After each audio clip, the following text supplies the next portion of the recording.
Goeiemôre, vriende, baie welkom in hierdie erediens van 14 Julie 2024. En ons weet God is 'n God van liefde. Mag jy vanoggend ook vind en mag jy gelei word met empatie en liefde ook vir die onaanvaarbares, sodat ook hulle 'n veilige tuiste by God kan vind. Ons gaan eers weer geleentheid gee voor ons omgaan met die diens vir Kersaand steek. As daar enige iets is wat jy op jou hart het waarvoor jy 'n Kersaand steek, iemand anders of selfs vir jouself, 'n gebed wat jy wil opstuur, onthou wat ek gesê het, gebede is soos 'n offerreek wat opstrek oor die troon.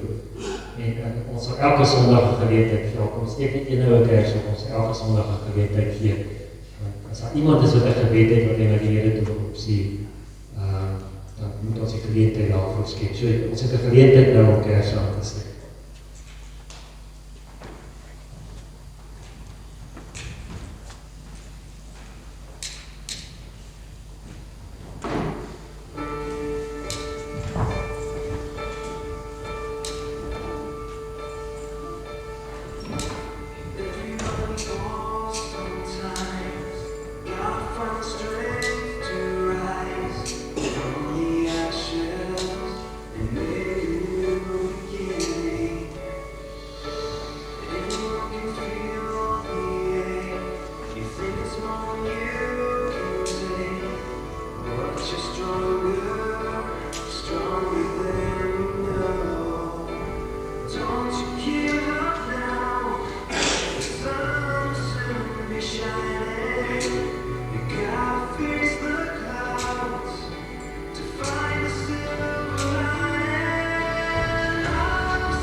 Here, die liefde is groot. Ons roep vanoggend uit om na die Gees, om ons met die volheid van die liefde te kom voed. Amen. En vriende, die Here seën jou vanoggend. As hy vir jou kom sê, daar is genade, daar is vrede, daar is hoop, daar is liefde. Elkeen van julle wat vanoggend hier is. Kom ons dien die Here met ons lofpryse en aanbidding.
sit.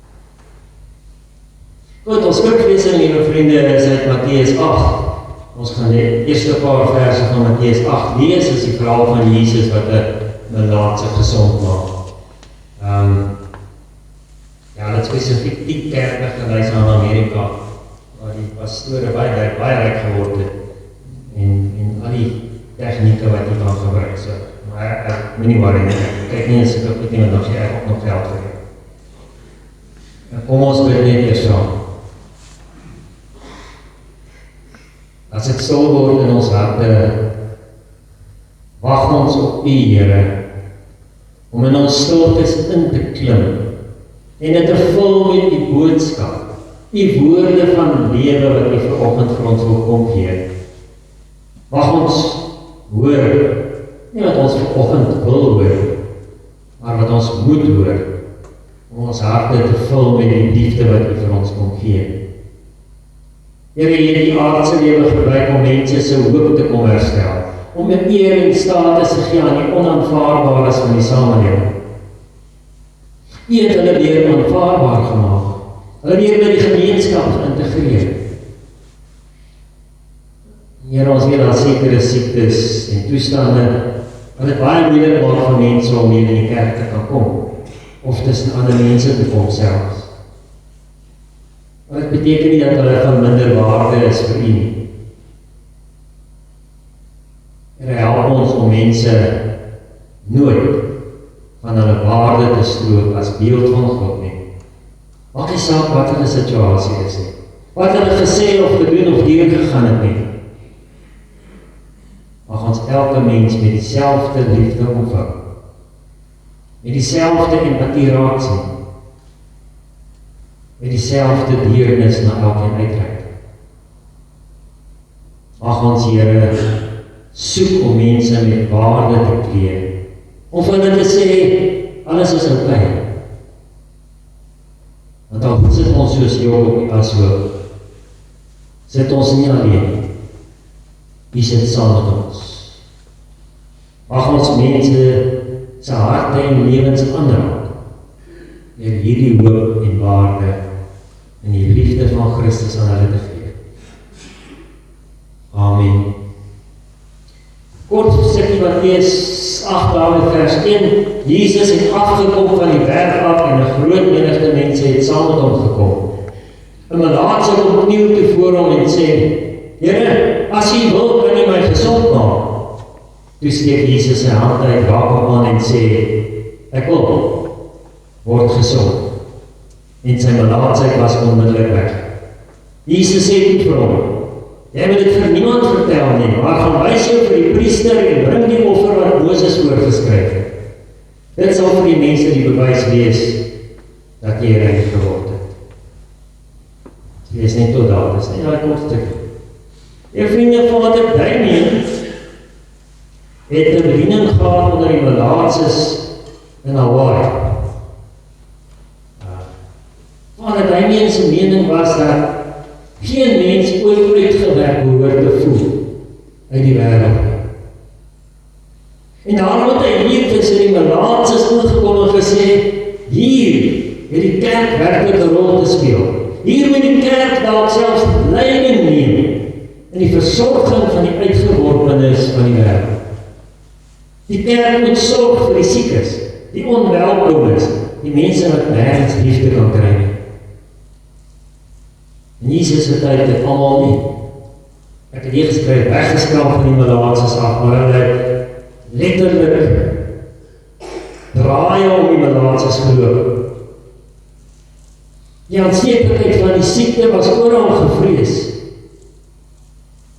Dit was 'n siekte met 'n baie magtige status van onreinheid as wat reinheid was. En miskien kan ons iets daarvan verstaan as ons dink aan die hoeveelheid mense wat daar in die woestyn moes rondswerf en as hier skielik aansteeklike siektes tussen hulle uitbreek. Kan mense begrip hê hoekom hulle dalk die mense afgesny het. Hulle het nie geweet van genesing van siektes soos daai nie. Maar dan kom Jesus en hy reik uit na die melaatses en die ander onrein is. Trouwens, hy raak selfs aan melaatses. En Jesus word nie melaats nie. Die teenoorgestelde gebeur eerder. Die melaatse of die onreine word van sy onreinheid genees.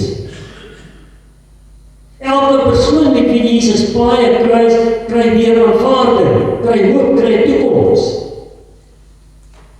Die krag van Jesus se reinheid verander die hele lewe van hierdie mense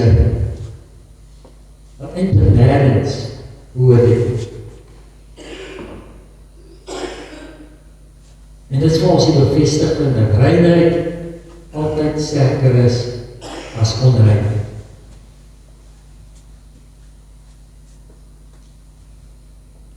Dit hang maar net af wanneer Jesus jou pad kruis en vir jou kom gee. Maar intussen dat ons nie mense maar net los nie. Ons moet sorg vir die wat siek, onrein, uitgewerp is. Vandag, ja, met die mediese wetenskap kan baie mense wat destyds as onrein beskou is vanweë hulle siektes gesond gemaak word. Selfs melaatses kan eintlik soort van in remissie gaan met hulle siekte. Maar ten spyte van alles wat ons weet, is daar steeds mense wat sukkel met hulle siektes. Daar is vandag siektes wat nog nie gesond gemaak kan word nie. Soos wat ons weet met 'n wêreldsiekte die geval is. Mense sterf daar, ongeag hoe gevorderde die mediese wetenskap reeds is. En so het mense in Jesus het hy ook gesê.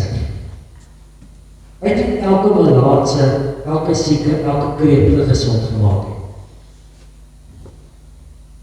Maar hy het ons kom leer om te gee vir mense. Die erkenning dat hulle ook volle mens wees het, ongeag die gebrek of die siekte waaraan hulle ly.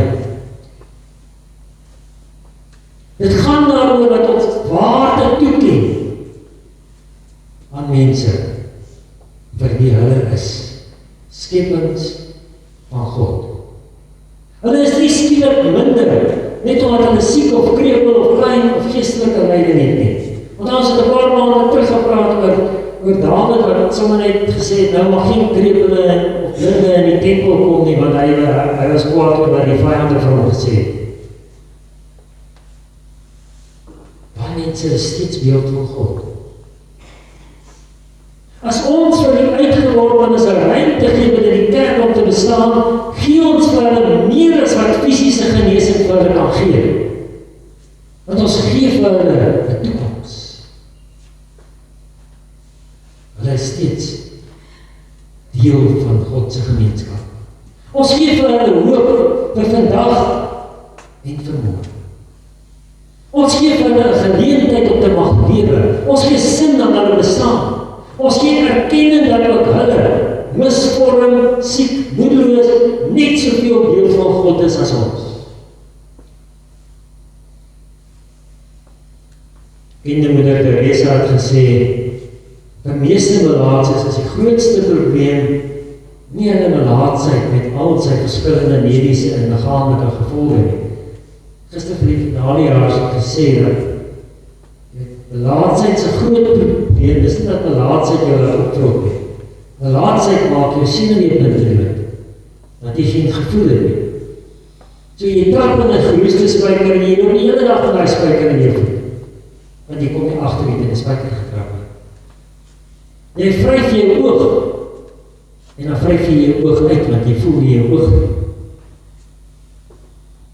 Dis hoekom is melaatses misvorm daar. Hulle senuwee gevoel, daar word aangetast en gaan dood. Maar omdat hulle so misvorm is, wil niemand naby hulle kom nie. En daarom bly die stigma voortleef. En veral in 'n land soos Indië, waar Moeder Teresa gewerk, en waar daar skerp klasseverskille is, Mense met mislaatsheid is in Indië nie mense. Hulle leef op die strate, hulle gaan dood wat vergeet en ignoreer word. Toe ek hierdie week Vrydag lees, dink ek, hoe ver maak het my? En weet jy, ek moes toe gaan Google, om te kyk waar is die naaste Malaatse instituut in Suid-Afrika. Het ek nog van die Malaatses vergeet. Veilig uit my sig, veilig uit my gedagtes. En dit was wat Moeder Teresa wil aanspreek. Indië is die land in die wêreld met die meeste Malaatses. En Moeder Teresa se bediening was juist daarop gerig om aanvaarding, hoop, waarde aan hierdie laagste van die mense in Calcutta waar sy gewerk het te gee. Sy het enige iemand ingeneem in haar raasvis wat daar moet wees. Selfs het sy die strate geloop en mense wat so uitgeteer was en vermink was van melaatsheid en haar arms opgetel en teruggedra na haar raasvis toe. Sy het waardigheid en liefde gebring aan enige Christen, Hindu, Moslim. Sy het Christus geleef, sonder dat sy 'n woord daaroor hoef te gebruik. Liefde, sê Philip Yancey, moet nie onderskeid maak tussen mense nie. Jesus kom en hy sê, God het die wêreld so lief gehad, sodat hy sy seun gegee het, sodat almal wat glo gered kan word. As ons regtig 'n verskil wil maak, is dit wat ons moet. Ons moet elke persoon ewe lief hê. Ongeag of hulle volgens ons rein of onrein is. Trouwens, ons moet nie eers die klassifikasie van rein of onrein gebruik nie, want reinheid kom nie van jou fisiese toestand nie. Dit kom deur die bloed van Jesus Christus. Jesus was elkeen skoon. Reinig ons vir die hemelse ewigheid. Ons sit ons nog hier op aarde met ons siekte of ons lyding. Ons wat hier sit vanoggend is almal rein, want Christus het ons reeds gereinig. En ons moet mekaar so sien.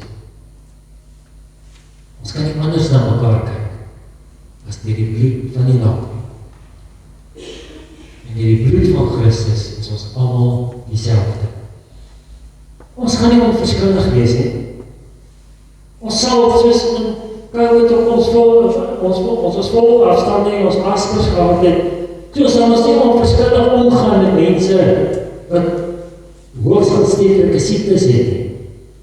Soos Ebola of Kongo-koors of sulke goed nie. Maar die punt is, dit gaan nie oor die siekte of die reëls daar rondom nie. Dit gaan daaroor dat enige persoon, of hulle siek is om by die Here diens uit te kom of nie, steeds kan weet hulle het waarde vir God. Nie vir ons. Jou waarde as diens is nie gekoppel aan die gesondheid van jou liggaam nie. Jy het nie minder waarde vir God omdat jy nie dieselfde kwaliteit van lewe kan hê of lewensenergie kan hê as ander nie. Jy is nie 'n skade vir jou huis, vir die kerk, vir Christus, omdat jy dalk vigs of melaatsheid of kanker of motorleerongsiekte of wat ook al het. En ons moet dit onthou wanneer ons oor mense praat. Is hulle lewe deur hulle eie siekte of omstandigheid oorgeneem is. Mense wat nie meer kan wees wat hulle 10 of 20 jaar terug was nie. Hierdie mense se lewe is dalk deur 'n trauma vernietig. Maar as jy skielik minder werk, net omdat hulle in 'n slegte posisie as ek en jy is. Selfs die boemelaar daar in die straat het dieselfde waarde in God se oë. Ontmoet hulle soos verlore seuns in niksheid en armoede en vuilheid leef. Ek of jy gaan nie 'n wêreld verander as ons anders begin optree nie. Ons gaan dalk nie iemand kry wat gesond word net omdat ons hulle anders sien of vir hulle gebid het nie. Maar dit beteken nie ons kan nie 'n verskil maak nie. Want ons kan dalk net aan een persoon waarde gee. En om aan een persoon waarde gee, het ons die wêreld verander. Want ons het daardie een persoon se wêreld verander en ons het die wêreld rondom hom verander, want hy word skielik anders gesien deur die mense rondom hom. Om een persoon se lewe te verander, is om een nuwe veilige ruimte waar te skep, waar iemand veilig kan voel.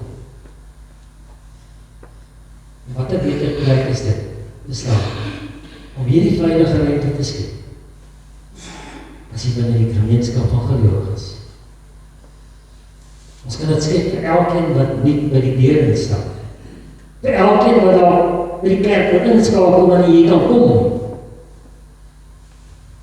Hier is ruimte vir elkeen wat aanvaarding nodig het, wat erkenning nodig het, wat waarde en sin soek. Wie kan ons dit vir elkeen gee of gun? Want Jesus het hierdie waarde vir ons in genade gegee. Ons het 'n paar maande terug gepraat oor die gemeenskap van geheiliges, gemeenskap van heiliges, en hoe ons mekaar binne die gemeenskap kan versterk. Ons funksioneer as 'n gemeenskap van heiliges as ons elkeen binne hierdie gemeenskap aanvaar as 'n geheiligde. Dan versterk ons die eenheid met mekaar.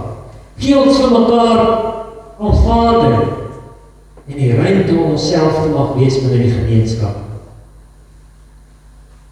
Dit gebeur omdat ons weet, die gemeenskap sal ons beskerm en versorg. Ons sal elke keer almal by die samekomste met oop arms ontvang. Ons moet nie net ons liefde reserveer tot sekere mense in die gemeenskap nie. Maar elkeen wat in die gemeenskap, wat hier na gemeenskap kom soek by ons, moet ons daarby insluit. Elkeen is geregtig om op dieselfde manier liefgehad te word. Ons gaan net daardie gemeenskap versterk of uitstraal as ons dit reg leef teenoor elkeen wat by die kerk se deur ingesakel word. En so, een vir een, word die gemeenskap gebou in genade en liefde. En so groei die gemeenskap, self onder die krag van die Heilige Gees, om meer en meer van die heerlikheid van Christus in liefde en genade te weerspieël. Wanneer dit gebeur, om meer en meer mense in die gemeenskap wees, want hulle sien van buite af die aanvaarding en die liefde wat hier binne gedeel word. Mag dit die essensie van ons gemeenskap wees. Amen. Kom ons bid saam. Here, help ons net om mekaar in liefde te aanvaar en te dra. Gee ons die wysheid en die krag om 'n verskil te maak in die lewens van mense wat oor ons pad kom. Mag ons, al is dit net vir een persoon, wys dat die liefde van God 'n werklikheid is. Mag die Gees ons daarmee help. Amen. Jou vriende, ons gaan weer offergawe by die deure opneem. Ek moet Brentus toe gaan om daar te gaan preek. Dat is my beurt. Ek het 'n paar weke afgehad, so my beurt is my beurt. En as jy ons vrouw nou ons slotsang sing, so as jy jou bydra met die QR-code wil maak af voorheen, dan kan jy dit nou doen, en andersins sal die vrye diakens by die derde collect opneem. I danced in the morning when the world was begun. I danced in the moon and the stars and the sun. I came down from heaven and I danced on the earth. And faithfully in my head, my birth. Dance then wherever you may be. I am the Lord of the dancing. I need you all wherever you may be. I need you all in dancing.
So jy kan direk so toe gaan as jy daar inskakel. Maar as jy huis toe gaan huis toe met die wete dat die liefde van die Here Jesus sal jou na hom toe trek.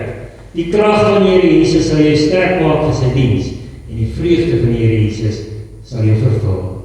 Amen.